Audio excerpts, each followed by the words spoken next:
Now for the track guide. Before starting, if you want to improve at a quicker pace, I just released the Academy where I host weekly group coaching sessions, workshops, so if you want to be part of that and improve on a week-to-week basis, link will be in the video description.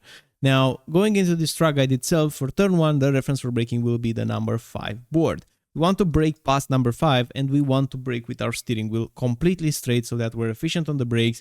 We want to maintain that peak pressure on the brakes since we're not turning yet into the corner. There's no reason to drop off the pressure, so still keeping that pressure engaged, and the moment that you start turning, that's the moment that you start to release the brakes. So we're gonna trail brake in second gear, keeping the brakes still engaged. We will need a lot more trail brake for the new tire model, so we need to account that. Going into first gear, this is such a low speed corner, and we need to cut completely the curb, just like that. The moment where we cover the curb completely with our right tires and we're very close to the grass on the right side, that's the moment that we press the throttle, but we need a lot of steering as well because the car speed is quite low. It's 80 kph at this point, so we have a lot of grip available for steering and accelerating, and we need to use it because ideally the position of the car should be very close on the white line on the right side before turning in the corner. So in first gear, we will try to bring the car as close as we can on the right side. When we reach 100% throttle, that's the moment where we turn and brake.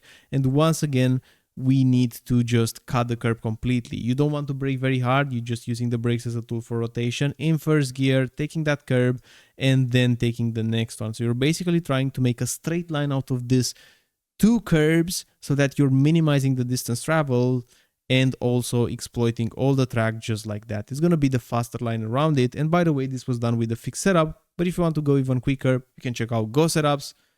We also have a 10% discount code here on the channel. Now for this corner right here, you're going to be start applying the brakes just when you get to this number 3 and then the curb. So very close to the beginning of the curb after number 3. You're going to be braking once again in a straight line. You want to use this curb a little because it's not that bumpy, so you can brake on it. And now in first gear, once again, we will try to exploit these curbs completely. A lot of steering wheel angle. The common theme, when you get at the curb, that's the moment when you press the throttle, bring the car in the center of the track, brake and turn at the same time, and make sure you're using this amount of steering wheel angle. You see, most of the mistakes that happen in these types of low speed corners that drivers, yes, they're using the trail brake, but it's not enough. You also need the steering to rotate the car. So make sure you're doing that. Make sure you're arriving all the way here with the left tires past the green. You basically need the right tires on the white line. I'm sorry. But if you put the right tires on the white line, you're going to be fine. You're going to be braking in the center of the curb in first gear, and all these 2 apexes, you want to treat it as one.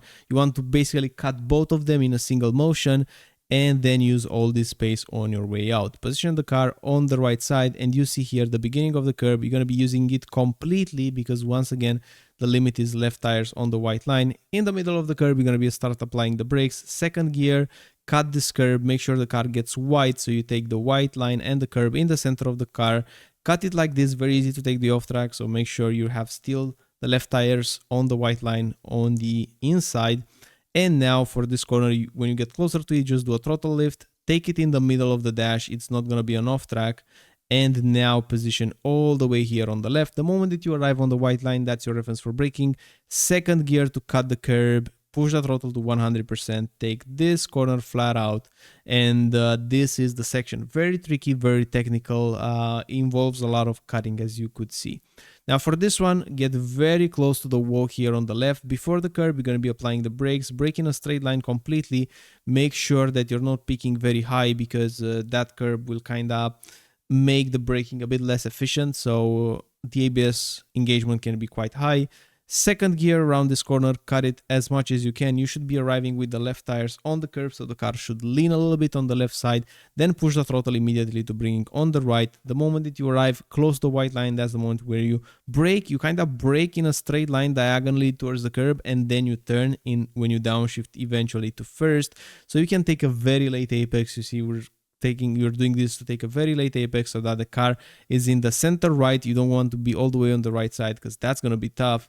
in first gear, cutting everything around here, and the moment that you stabilize the car and the steering wheel is straight, that's the moment where you start applying the brakes. In first gear, very close to the wall on the right side, exploiting that curb, keeping a tight line, don't wash out more towards the wall on the left side, you're just gonna travel a longer distance, and in short, that's the lap. So I hope you like it, I hope you enjoy it. If you want to improve at a quicker pace, coaching courses and the academy on GITGUDRacing.com, and I'm looking forward to see you in the next one. Bye bye.